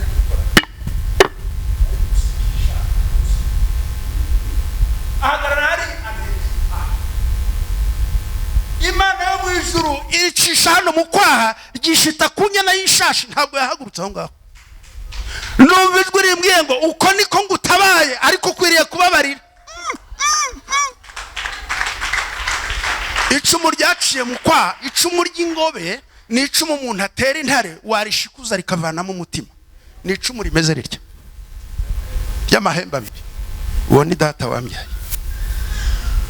Tekereza ukuntu nzababarira data, biranyobera. Imana reze guca inzira kugira ngo abantu bagiriranye nabi babane. Data arwara amacinya n'umugore we arwara amacinya n'abakobwa be 2 bakuru barwara amacinya, kandi barwaye amacinya muri iyo minsi yari yanteye icumu. Ni nko mu cyumweru cya 2. Umwana waraza arambwira ngo papa yarembye. Njya kubwira mushiki wanjye mukuru asa na bishop, ndabona ni polisi ki data yarwaye amacinya n'umugore we yarwaye amacinya, none tujye kubarwaza. Arangira arambwira ngo yirwaje ngo yongera gutera inkota. Ntabwo yarwaye, arirwaje none haragusogota. Data ari umugabo mwiza muremure w'inzobe w'igihanganye, kandi w'umusirimu mupenzi mwiza, ufite inka nziza, w'inzobe nziza kawe, imfura nziza sha yazazindi twajyaga tuvuga. Ariko roho kutu, umutima wuzuye ikibi. ndangije umutima uramwe ngo ujya kureba ko yarwaye. Ndamanuka nsanga data yarangije, ndamwuhagira, jya gushaka abasore nimuze duheke papa. Imodoka twajyaga kuyisanga tukayisanga nk'igitarama kwa Bitegetse Imana, turamuheka tumugeza kwa Bitegetse Imana, mujyana mu bitaro ndamurwaza. Data ararwara arahwera, ndasenga ntayi mwami mugarure musaba imbabazi, ntukunde kwapfa ntaramusaba imbabazi. Imana iramugarura, imaze kumugarura amaze kugenda abwira ni papa hari ikintu ngushaka. Ati niki mwana? Ntiragira ngo usaba imbabazi data. Arangira arambwira ngo ni wowe wasaba imbabazi nigiye waze gusaba. Ndamubwira nti ijambo ry'Imana nuko rivuga. Arangira arambwira ngo sha ngo niba hari ibicucu bibaho Masumbuko n'uwa mbere uransaba imbabazi n'icumu naguteye ry'irihima. Ndabura ni data Bibiliya iratubwira ngo mukunda ababanga, musabire umugisha ababagirira nabi. None data nanjye nakwangaga mu mutima, hari n'igihe nagiye gusengera kuri Rushoga ndavuga ngo Imana ikwice. None data umbabarire. Data arambwira ngo ndakubabariye ngo kandi nawe wibabarire. Amen. Niko navuze ngo amen mu bitaro. Amen. Umuganga tubaye iki? Ntampaye imbabazi. Haleluya. Mbe wari wababarira bakwanga, mwambare umutima w'imbabazi n'ineza. Ngubwo ubutumwa bwiza bw'amahoro. Igihe cyarageze, data ndamusanga, Imana iza kunyibuka, nkura muri bwa bukene mbona akazi. Maze kubona akazi, iwacu abarimu bahembwaga nyuma y'amezi 6 bahitaga rappel, amafaranga ya rappel. Nyuma ya 6 mois nari professeur nyobora ikigo imasisi ahitwa ku Busitani. Ndahembwa, ijwi rirambwira ngo shyira so umuganura, shyira so umuganura. Abakuru baraha baranyubise, mfata amafaranga kijyana ku rusengero, asigaye yashira data. Amushyira ndi data wambyaye, ni wowe data wambyaye, nta wundi ngira, mpesha umugisha. Ati mpesha umugisha data wambyaye. Arayabara ajagenda azana mare, data yari umukire, yari umutunzi, azana amadolari, azana n'amanuvo y'amakongomani. Arayabara arambwira ngo misi jari na pesa zako burebure. Aramwe ngo sinkeneye ubu bufaranga bw'ubusabusa, dore mfite amadolari. Ndabwira ariko data icyo nkeneye ni umugisha. Bibiliya ivuga ngo wubahe so na nyoko kugira ngo uramire mu gihugu cy'Uwiteka Imana iguha. None data nazanye ituro, nazanye umuganura, nta handi nahinze, ni wowe data, nanjye mpesha umugisha. Arafata arangira ngo urashaka umugisha w'ababyeyi, musomera 200. Arangira ndambikaho ikiganza, uwantaye icumu andambikaho ikiganza. Arambwira ngo uzagira umugisha ndiso, uzabyare ndiso, uzubahwe ndiso, uzagira abana bakubaha nk'uko unyubashye ndiso. Umugisha w'ababyeyi wose ndawuguhaye Masumbuko. Nubwo nkwanga umugisha wasabye ndawuguhaye, ufite undi mutima nguhaye umugisha. Ndashimira Imana, umwanzi witwa umwanzi yampesheje umugisha. Ngiyi intwaro. Abaroma ibice 12 n'umurongo wa 23 aravuga ngo ikibi cye kukunesha unesheshe ikibi ikiza. Intwaro yo kunesha ikibi ni ugukora ikiza. Ikibi cye kukunesha unesheshe ikibi ikiza. Reka nsoze mbabwira ko izi ntwaro uko aresha nizo kwikingira, ariko hari intwaro ebyiri mu madakika 10 isigaje ngira ngo mbabwire ngo izi ntwaro nizo turwanisha. Ni intwaro za attack. Abakristo tuneshesha ukuri kuraturinda kandi gukiranuka kukaturinda. Ubutumwa bwiza bugatuma duhagarara neza, kandi n'agakiza kakatubera ingofero, no kwizera kukaba ingabo. Ariko hari intwaro tutwara tukajya ku rugamba. Abambaye izi ntwaro Yesu yaravuze ngo nimusoke namwe mu joininge abarwana. Intwaro ya mbere haravuga ngo kandi mutware inkota y'umwuka, ari ryo jambo ry'Imana. Niyo ntwaro yonyine dusokana tukajya kwataka Satani. Ntabwo dutegereza ko Satani aza, ahubwo twebwe turamwataka. Tumwataka dute? Turamanuka tukajya kuri field tukajyana ubutumwa bwiza. Yohana 3:6. Ndava hano mvuze umurongo 8 nkubaza ngo hari uwo wari wazanira Yesu? n'umwe. Hari umuntu wari wazanira Yesu mu buzima bwawe, ko wakijijwe, ko wakiriye Yesu. Hari umuntu n'umwe wari wazanira Yesu ukabavuga uti uyu nguyu n'igihe wamuzanye mugeza mu nzu y'Imana, ujya umenya kuri ari ku mushyitsi ukamubwira ngo Yesu aragukunda. Ijambo ry'Imana niyo ntwaro yonyine yitwa intwaro offensive. Ijambo ry'Imana rero ni intwaro twebwe turwanisha. Mumbabarire sozereza kuri iri jambo ry'Imana hamwe n'agace k'amasengesho. Bibiliya ivuga ngo kuko tudakirana umubiri n'amaraso. Mumbabarire abumvise gukirana muziki ari cyo ni komba korakoro. Nta yindi ntwaro korakoro turwana na Satani, ni ijambo ry'Imana ryonyine. Iri jambo ry'Imana rero kuko bambwiye ko mumaze iminsi musenga kandi murakomeje. Yesu amaze kubatizwa mu mazi na Yohana, akabatizwa n'umwuka wera wamujeho mu ishusho y'inuma. Amaze kuzura umwuka wera, ngo umwuka wera yamujyanye mu butayu, ngo amujyana kugeragezwa. Mumbabarire bakristo, mwari muzi ko umwuka wera ari utujyana kugeragezwa? None abantu basigaye birukana ibigeragezo. Reka mbabwire amasengesho apfuye. Tunahamakia pepo, twirukanya amakuba y'ibigeragezo. Reka data we, hahirwa uwihanganira ibimugerageza. Nta wirukana ibigeragezo ahubwo arabyihanganira. Arababwira ngo ikaze, ariko hahirwa ubyihanganira. N'umusirikare Yesu ajyanwa n'umwuka kujya kugeragezwa mu butayu, ngo amara amasengesho 40 jours 40 nuits, amasengesho ya 40. Hano sinzi niba hari wari wayasenga.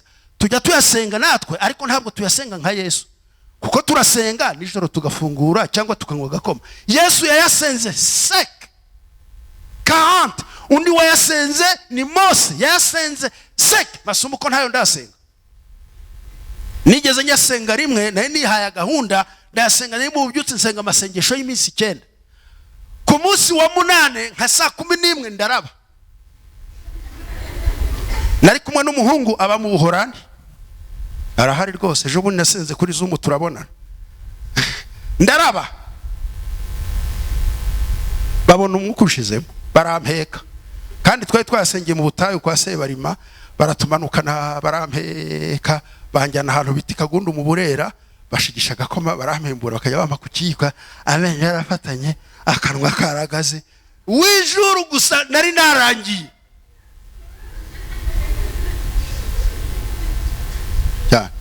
Yesu amaze gusenga 40 ngo arasonza. Agisonza ngo umwanzi aramwegera. Mumbabare ngo amugira ate? Aramwegera. Ngo aramubwira ati aho uraho wakabaye umwana w'Imana, niba uri we koko bihamishe guhindura amabuye imigati. Ndagira ngo mwumve igisubizo cy'ijambo ry'Imana. Yesu niyo mwirukanye yaramubwiye ngo handitswe ngo. Bwana sifiwe sana. Mumenye gutunga ijambo ry'Imana, muri memorize, mujye murikoresha mu gihe cyo kugeragezwa. Ntabwo ari Bibiliya mutwaye, ariko ujye umenya imirongo wasubiza Satani. Waramubwira ati ryase hinduka umwana, ati byanditswe ngo. Amusomera Gutegeka kwa 2, byanditswe ngo umuntu ntatungwa n'umutsima gusa, ahubwo atungwa n'amagambo yose avuye mu kanwa k'Imana. Ngo muzamukana umunara ajya kumwereka umurwa Yerusalemu. Waramubwira ati wabonye iriya si narayihawe, narayigabanya, ni wemera gusa kumfukamira ukandamya ndaguha buriya butware bwose. Yesu aramubwira ngo byanditswe ngo ujye upfukamira Uwiteka Imana yonyine, aba ariyo yo kuramya, ntabwo nkurama. Aramubwira toya, ahubwo ndagira ngo ubwire ko jewe ndakujyana ku rusengero aho ukunda kuvugira ubutumwa. Ngo mwurize urusengero rw'e Yerusalemu. Aramubwira ati rero biranditswe muri Zaburi ya 2 ngo kandi zategeka abamarayika. Sha Satani azi ijambo ry'Imana, uzamutsinda ute utazi ijambo ry'Imana? Baramubwira ati biranditswe ngo izagutegera abamarayika, bagutegeka udakubita ibuye hasi. None ijugunye hasi, abo bamarayika nibarangiza baragutega, ntabwo uri bwiture hasi. Baramubwira ati yewe Satani, biranditswe ngo ntukagerageze Uwiteka Imana yawe. Ngo Satani aratsindwa ariruka, ngo ariko arangije muze gusoma muri Matayo 4 aravuga ngo nuko aravuga ngo unsindiye aha, ariko nzagutega ikindi gihe. Ni umwanzi udatuza. ajya ashaka opportunity ngo aturwanye, agutsinda none akagutegesha, ariko nimuhumure Yesu yaranesheje. Ijambo ry'Imana rigwire muri mwe, ijambo ry'Imana rigwire muri mwe rifite imbaraga n'ubwenge. Nihagira umuntu ukubwira shakisha icyanditswe kimutsinda, shakisha ijambo ry'Imana rimutsinda, usimwambie maneno, umupe neno la Mungu. Ntimukajye impaka ngo mutukane murwane nk'abantu, ahubwo umubwire ngo igituma jyewe nta muntu ushobora gukora ku mabere yanjye umubiri wanjye. Abakorinto 6:18, umubiri wanjye n'urusengero rw'Imana, umwuka wera atuye muri jyewe, jye nta wankora azahunga, kuko byanditswe ngo. Mbese imibiri yanyu si insengero z'umwuka wera utuye muri mwe? Ngiryo ijambo dutera Satani agahunga. Nta kindi kintu Satani ati, anaogopa neno la Mungu, ararizi, ariko turi mutsindisha ijambo ry'ukuri.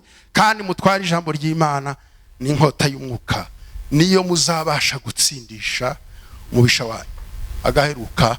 Kandi musengesha umwuka iteka. Amasengesho n'indi ntwari ikomeye kandi yo irasakure. Amasengesho Paulo arabivuga, nanezerewe somye uyu murongo nijoro ndafashwe. Aravuga ngo musengeshe umwuka iteka.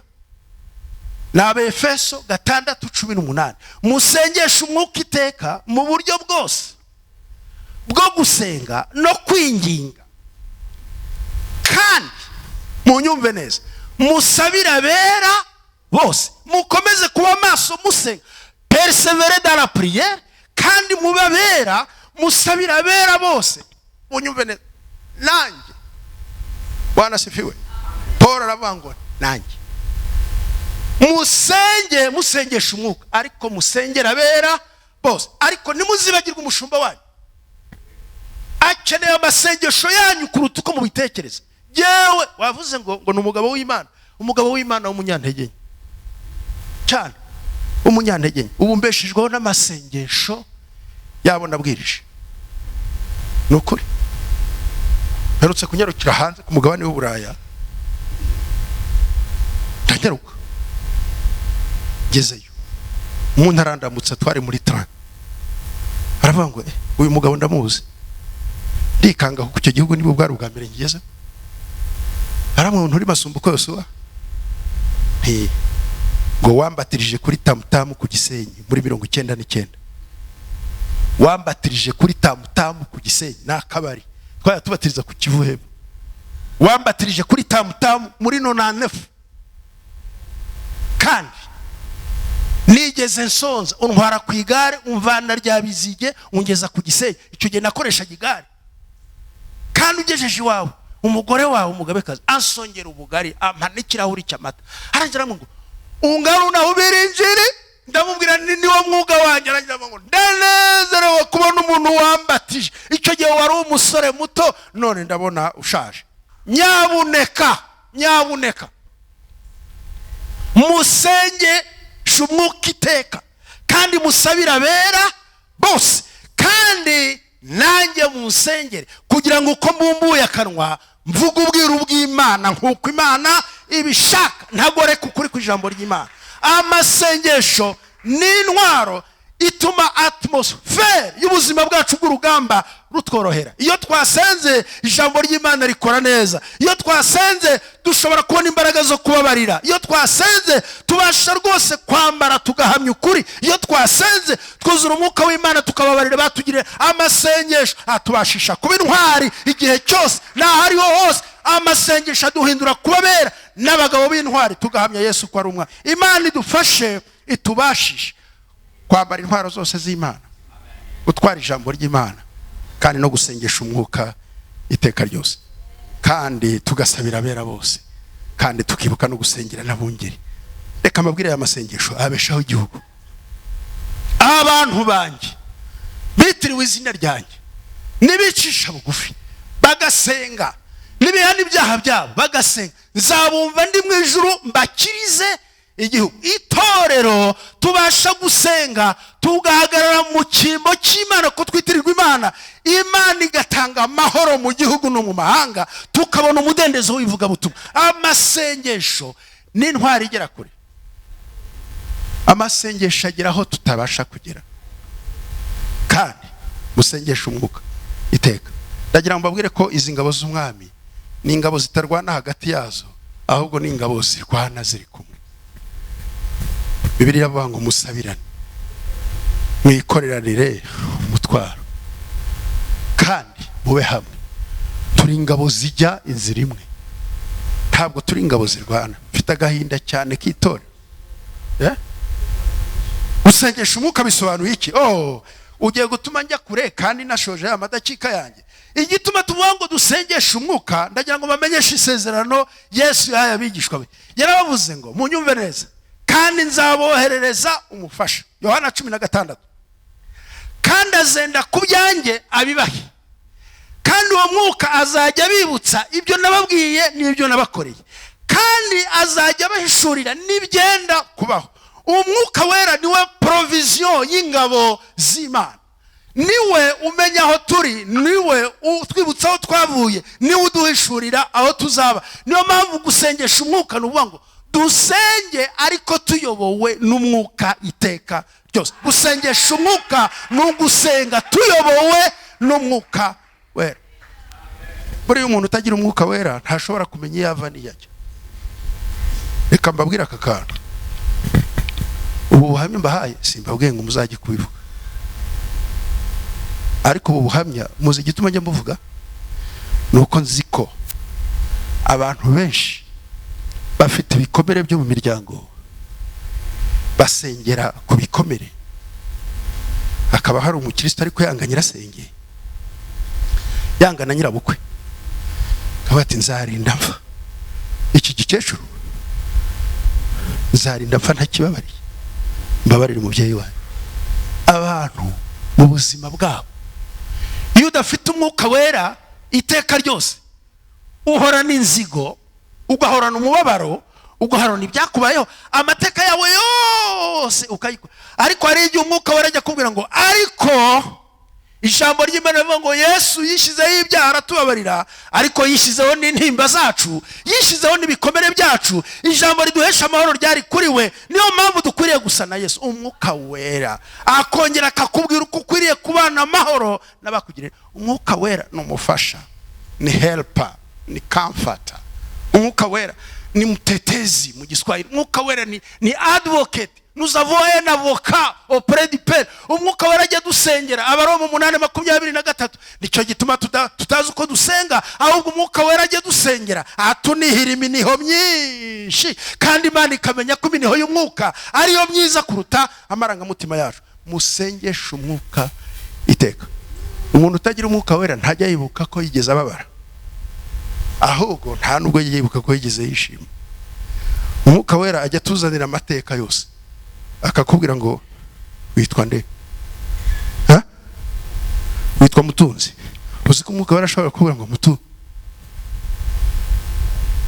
uzaho ukomoka, akarara kuganiriza mu gitondo akagutegeka ngo genda ujye kugira uriya mwiza neza, ariko uzaho wavuye, uzaho ukomoka, niho wari ukwiriye kuba usutya. Umwuka wera akakuganiriza uri wenyine, ukajya gukora ibintu nta wundi muntu ubikubwiye. Gusengesha umwuka, umwuka ajya yenda ku byo mu ijuru akabiguha, nawe ukajya kubikora. Umwuka wera atwibutsa amateka, akatubwira ibyo dukora, nta n'umushumba wavuze ugakora.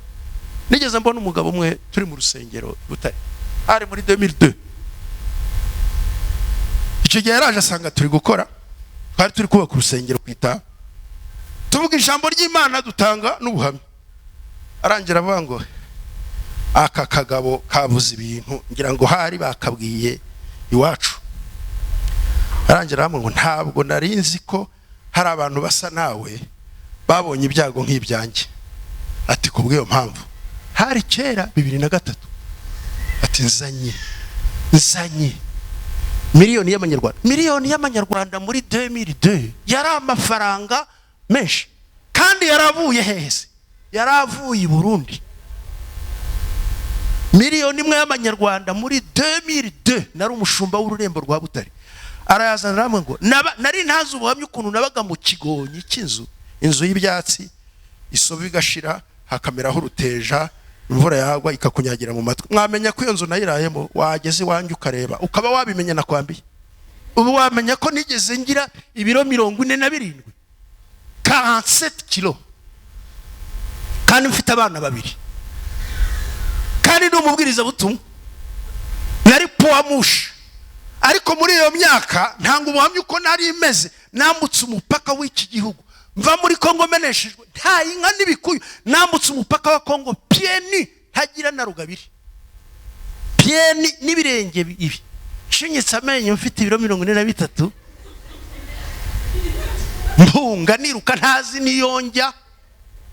Mu minsi mike mbaye umushumba, itorero ringurira imodoka, buraca mu gitondo njya mu nzu y'amashanyarazi nibagirwa. Mbivuze uwo muntu uravuga ngo naraye munsi yibuye, nabaye ku rukuta rw'inzu rubyariramo umwana, none nzanye miliyoni kubaka inzu y'Imana. Nanjye umwuka waranyibukije ko nigeze nyena nkawe. Numara kumwemeraho umukiza wawe, uhamye mu bandi byo yagukoreye, usabe n'Imana ibahishurire Yesu, bagirirwa ubuntu nk'ubwo nawe wahawe. Niyo mpamvu musengesha umwuka iteka, kandi musabira abera bose. Nanjye musabire kugira ngo nimbumbura akanwa namamaza ubutumwa bwiza bw'amahoro nta kigabanutse. Imana ibaho umugisha, Imana ibaho umugisha, Imana ibaho umugisha. Ndashaka ko dusengana iri sengesho. Mbega ugira ukuri cyangwa ikinyoma cyarakunesheje? Mbega wambaye gukiranuka icyuma kigukingira igituza, ubasha guhamiriza abandi? Mbega uyu munsi wa none uzi ko nawe watumwe n'Imana gutwara ubutumwa bwiza bw'amahoro ngo bushyire abandi mu magambo no mu bikorwa? Mbega uyu munsi ugira kwizera? Mbese uyu munsi wa none usengesha umwuka iteka? Uracyasabira abera? Mbese nanjye ujye usengera? Imana iduhe gukomerera mu mbaraga z'Imana, kugira ngo aho tujya hose twerekane ko Yesu ari umwami wacu. Imana itwambike izo ntwaro. Muhaguruke tubwire Imana ngo ongera utwambike izi ntwaro, maze nidusohoka kuri tere tugende duhamye Yesu mu magambo no mu kuri. Ari umuntu nabwiye ngo ngiye kubwiriza aha, arambwira ati nagacaca gato. Ndabwira nti ntabwo uzi itorero icyo ari cyo. Itorero ntabwo ari abantu benshi. Yesu yasize abagabo 12, kandi ababatswe n'umwuka wera bari 70. Ariko isi yose ubutumwa bwiza bwarahageze, kuko buri muntu wese yuzuye umwuka ajya kubwiriza ubutumwa. Ntabwo muri bake. Bibiliya iravuga ngo mwamukumbi muto, ntimutinye so yishimira kubaha ubwami. Musohoke uko mungana uko, ku cyumweru uzaza n'undi muntu umwe uzana ubutumwa bwiza. Ujya n'umubwira ngwino tujye gusenga, yatosha. Nubwo utazi kubwiriza, ariko jya kubwira abandi baze basange Yesu. Mukwese inkweta arizo ubutumwa bwiza bw'amahoro, kandi wambara ukuri, ntukabeshye, bazakumenye ko rwose uri umurokore. Ntabwo ari ngombwa kugenda uvuga ko uri umurokore, ariko nuhamisha ukuri bazamenye ko uri umurokore, kuko uje amenye ko uri umurokore. Nubwo kabara ko mu rugo nyoko buje amenye kutiba utagavura. Nubwo umugabo adakijijwe, umwerera imbuto azamenya ko ufite umwana. Mwambara intwaro zose z'Imana kugira ngo mubone uko muhagarara ku munsi mubi, kandi musengesha umwuka iteka, kandi mwitwaza ijambo ry'Imana. Niho muzabasha guhagarara mudatsinzwe n'uburiganya. Ndabifuriza umugisha w'Imana, ndabifuriza umugisha w'Imana. Imana ibagure, Imana ibahindura abantu, Imana ibahindura b'intwari, kugira ngo mubashe guhaguruka muhamye ko Yesu ari umwami. Ahangaha muri bakeya, ariko ugiye ukaza n'umwe kwa Yesu, ejo mu gitondo aha hantu haba hatagikwiriwe n'abantu basanga. Uko ni ku itorero ryaguka. Hamya Yesu. Waba uri mu ndege vuga Yesu, waba urara muri etaje hamya Yesu. Jya kubwira bene wanyu uti burya narakijijwe. Niba wari ufitanye nabo shikana, ugende ubabwira uti narakijijwe, niyo mpamvu nshaka ko tubana amahoro.